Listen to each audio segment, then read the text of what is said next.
តែគេត្រៀមឲ្យវាយយកឈ្នះហើយទៅវាយយកឈ្នះក៏វាគ្មានអ្នកខ្លះថាអត់អាវក្រោះមួកដៃស្អីវាគ្មានអាវក្រោះមួកដៃទៅជួយជីវិត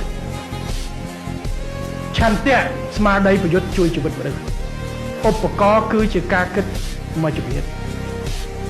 វាយគ្នាវាខ្វះឥឡូវអ៊ុយក្រែនរុស្ស៊ីសត្វអាវក្រោះមួកដៃទៅរាប់ផ្សេងនេះហើយស្អីអាកំភ្លើងស្អីណាទំនើបមិនទំនើបអាសេកាសេnóក៏បាញ់ងាប់ដូចគ្នា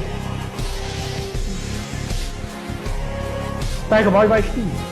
បាច់ជាទៀមក៏បាញ់3ផ្នែកដែរសំខាន់ហ៊ានអត់ទឹកចិត្តអត់បាទខ្ញុំមិននិយាយទេសមរភពពីមុនគឺយើងធ្លាប់ទៀត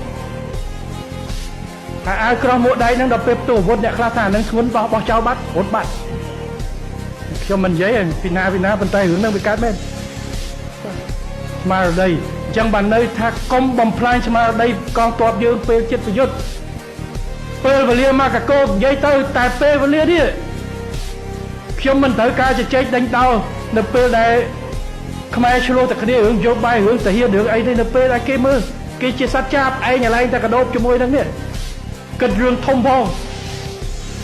បាទមើលនៅក្នុងកសែតនៅក្នុងពតិគេតើគេមានបង្ហាញពីចំណុចណាជាចិត្តសាស្ត្រគេលបួសស្លាប់ក៏គេមិននិយាយដែរ